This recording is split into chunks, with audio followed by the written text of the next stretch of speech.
men's soccer gets back in the win column. We'll bring you the storylines from their game against Butler. And Media Day is here for men's and women's basketball. We bring you the latest of what Mike Woodson and Terry Morin have to say about their teams this year. This is Hoosier Sports Night.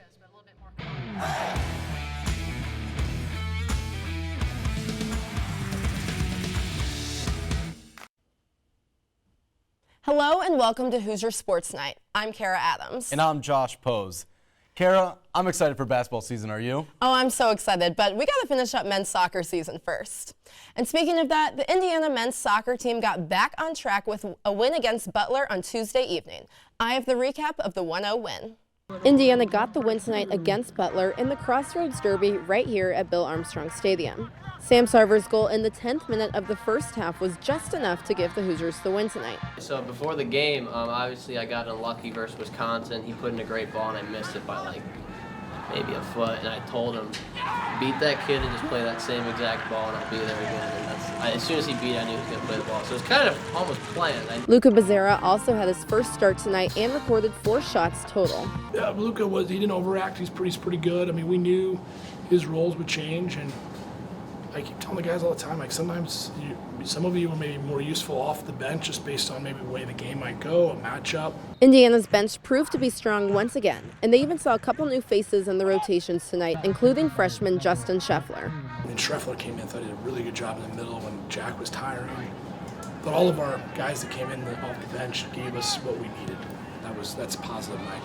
JT Harms also recorded his 4th shutout of the season. The Hoosiers will look to keep this momentum going when they head up to East Lansing for their first Big Ten road game. For IUSTV Sports, I'm Kara Adams. The Hoosiers head up to East Lansing this Friday to take on the Michigan State Spartans. Follow along with myself, Josh, and Griffin Healy for all the updates. Indiana basketball looks to get underway for its 3rd season under IU head coach Mike Woodson. It is no longer the Trace Jackson Davis era.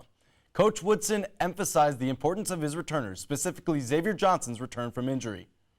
You know, he's played more basketball games in college than anybody on our ball club. So I expect him to lead, you know, be a point guard and be a leader on and off the floor. Newcomers like Mackenzie Mbako and Kalel Ware will also be expected to have big impact on this Hoosier squad. Coach Woodson is eager to win and said there's a sense of urgency with his team to be the best they can be. The Hoosiers tip off their season on November 7th when they take on Florida Gulf Coast. The Indiana football team suffered their 2nd loss of the season on Saturday in a game that went right down to the wire. Our own Ben Holler has more. You know, how you respond in a game is important. And our guys bowed up and fought, so that's a good sign. And then to me, just, man, we had a great week of practice. Expect us to play well. Just disappointed that we didn't.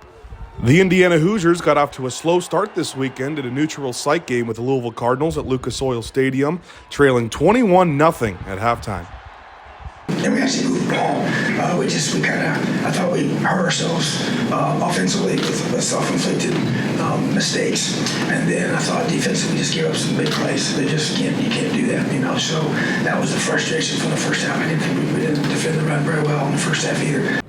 The tide turned for the better for Indiana before either team took an offensive snap in the second half. A gutsy decision coming out of halftime, Tom Allen decides to go with an onside kick, and it paid off, recovered by Lewis Moore. The energy changed, and that's what I tried to get. So I was glad I was able to change the energy, and then the whole second half, that's how we gonna play the first half. Like it shouldn't have to be that for us to get and play like that. That's how we play the whole game. We're gonna get one opportunity against these boys. Yeah, we actually had repped it 2 previous times that week, and that's one of those deals where I have a situation with Casey. I say, if we're gonna do something like that, I gotta see her execute in practice. So if we hadn't done it well in practice, I wouldn't have called it. But he did. We were 2 for 2 in practice, so now we're 3 for 3. The Hoosiers would go on to hold Louisville scoreless in the second half and get 2 touchdowns of their own to be down 21-14 in the fourth quarter. Down just a touchdown with 6 minutes left, they had the ball on Louisville's half-yard line but failed to score on a 4th down with a simple run up the middle instead of a QB sneak and would fall by a final of 21-14. Yeah, obviously we should have done something else. I think that's how, we all would think the same exact way, but that's not a second guess that. I mean, goodness, you got to just execute. You got the ball on the 6-inch line, knock them off the football and go score. So I don't care what you call. For the first time since 2016, the Louisville Cardinals are off to a 3-0 start, with the Indiana Hoosiers falling to 1-2 and will finish their non-conference slate next week at home against the Akron Zips. For Lucas Oil Stadium for IUSTV Sports, I'm Ben Haller. The Hoosiers will play a night game this Saturday when they return to Memorial Stadium to take on Akron. Follow along with Gwen Parks, Gabe Pontonis, Joe Cronin, and Ben Haller for more updates. The field hockey team traveled to Evanston, Illinois to face number 3 Northwestern and the University of Pennsylvania this weekend. On Friday, the Wildcats shut out the Hoosiers 5-0. Shannon McNally, the Hoosier goalie, recorded 4 saves in the game. On Saturday, Indiana faced Penn for the first time in franchise history. With the game tied 1-1 and a scoreless second half, the Hoosiers and the Quakers were forced into double overtime and penalty shootouts. The Hoosiers' first shootout since 2012. Sydney Keld and Anna Mozelinski both scored, and IU beat Penn 2-1. This week, IU faces Michigan State on Friday and have home opener against James Madison University on Sunday at 11 a.m. The Indiana men's golf team traveled to Westchester, Illinois this past Monday and Tuesday for the Chicago Highlands Invitational. Senior Drew Saylors tallied 12 birdies on his way to finishing 3 under par. Graduate student Thomas Hersey converted 11 birdies and an eagle as he finished tied for the 27th at even par. Freshman Cole Starnes and 6-year senior Noah Gillard finished at 3 over par, leaving them both tied for 41st. 5th-year senior Eric Bergen shot 8 over par, finishing tied for 59th overall. The Hoosiers have a quick turnaround as they head to Northfield, Illinois for the Wyndon Memorial Classic. Coming up after the break, we crown this week's Hoosier Highlight Athlete of the Week. And women's soccer keeps their undefeated streak alive. This is Hoosier Sports Night.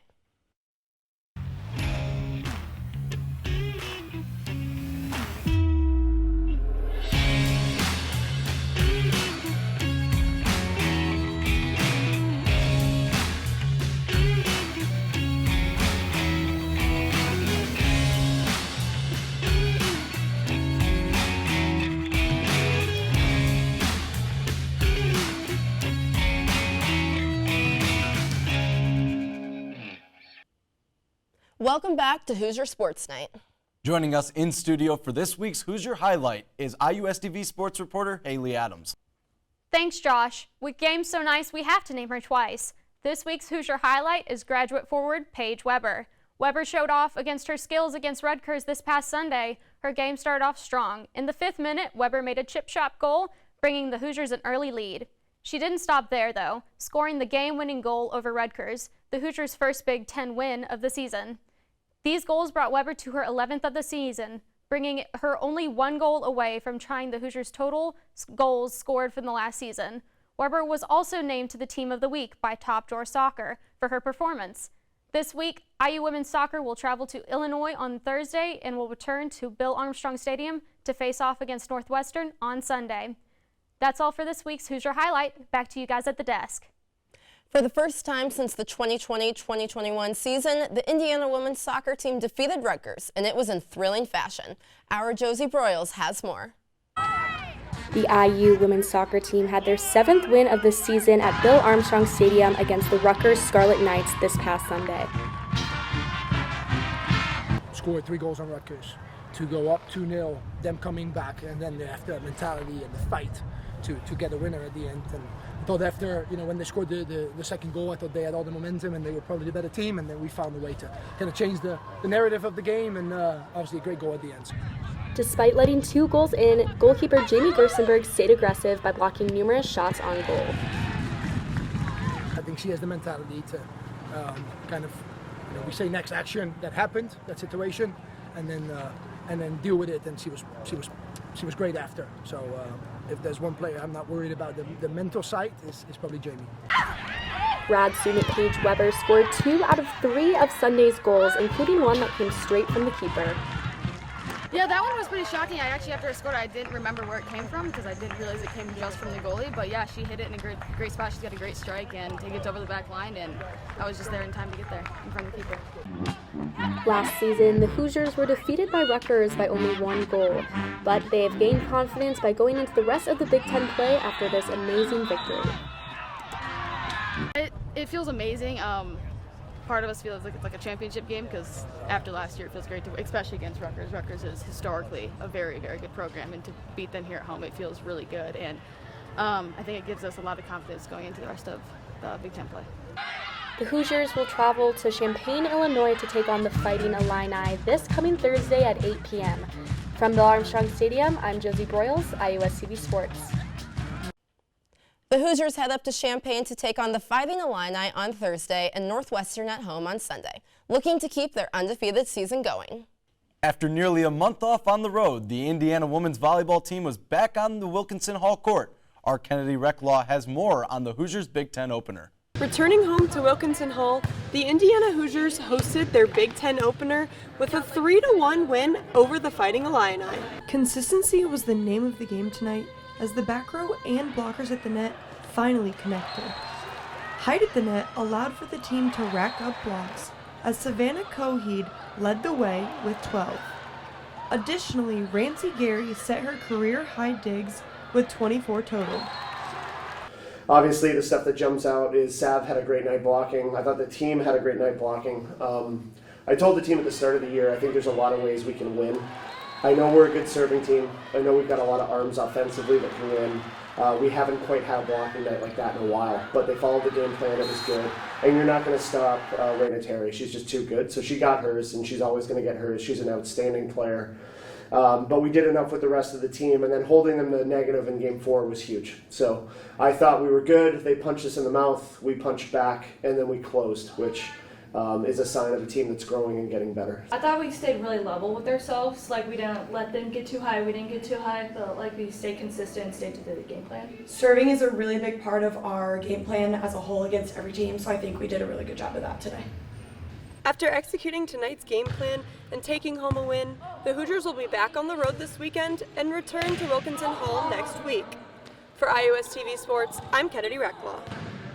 The Hoosiers head to Madison on Sunday to take on #1 ranked Wisconsin. Follow along with IUSTV reporters Kennedy Recklaw, Zeke Shapiro, Natalie Miller, and Zach Browning for updates. Women's basketball joined the second annual Indiana Basketball Media Day yesterday with excitement and motivation to start the 2023-2024 season. After a stunning early exit from the NCAA tournament in March of last year, the team is choosing not to dwell on that game, but use it as motivation for the future. A team trip to Greece really put things into perspective for the group, especially in how much their immediate bond is going to impact their success on the court. You know, just the time that you can spend together and getting to know one another. There's a real, not just camaraderie, but the chemistry. This is a group that really enjoys being around each other. The Hoosiers will kick their season off in a November matchup against Northwood University. Join our beat reporters Alex Hines, Joe Brennan, and Kelsey Dennehy for coverage of the season. The Indiana cross-country team had multiple top 5 finishers in the John McNicholas Invitational over the weekend. Austin Haskett finished in second place with a time of 24 minutes and 17 seconds. Fellow Hoosier Skylar Stidham finished in third place, just 2 seconds behind his teammate. Every Hoosier finished under 26 minutes. In the women's race, Phoebe Bates finished in second place with a time of 17 minutes and 26 seconds. Only 2 other Hoosiers finished in the top 20. The Hoosiers will travel to Chicago, Illinois this Friday to take on Loyola University Chicago. Indiana women's golf was on the road this weekend for the Wisconsin Badgers Golf Invitational. Furman transfer Chloe Johnson shot 5 under par to earn a third-place finish. She led all Hoosiers that day in birdies with 3 in the first, 6 in the second, and 4 in the third. Johnson was the only one on the team to finish in the top 20. The next best Hoosier was Caroline Craig, who finished tied for 26. Next week, the Hoosiers will travel to Toledo, Ohio for the Glass City Invitational. There was no love lost this weekend for IU women's tennis. They started off their season at Mickle Tennis Center for the Furman Fall Classic. Redshirt junior Laura Schneider and graduate Lene Mari Havda headed onto the courts ready to play. Laura Schneider won her first match 2-1, but that was the only match she won last weekend. Havda retired from her first match and lost the match. But the pair returned in doubles, going 1-2. IU women's tennis will return September 29th to host their annual Hoosier Classic. Now joining us to preview the weekend in Hoosier sports is Joe Elms. Joe? Thanks, Kara. It's a busy upcoming weekend for the Hoosiers. This Friday, the field hockey team and the men's soccer team will both be traveling to East Lansing to take on Michigan State. Field hockey will play the Spartans at 3 p.m. and men's soccer will kick off at 7:30. On Saturday, be sure to wear your black Hoosier gear as the football team will face off against Akron with a blackout at Memorial Stadium. Kickoff is at 7:30. And to close out the weekend, the field hockey team hosts the James Madison Dukes at 11 a.m. The softball team takes on Indiana State, and women's soccer welcomes Northwestern at 1 p.m. To finish out this Sunday, volleyball will face a stiff test in Madison against #1 Wisconsin at 2 p.m. That's all for this weekend in Hoosier Sports. Back to you guys. And that's our show for the week. Thank you so much for tuning in. Be sure to follow us on Instagram and Twitter at IUSTV Sports to keep up with all the latest in IU athletics. For our production crew behind us, I'm Josh Pos. And I'm Kara Adams. We'll see you next week.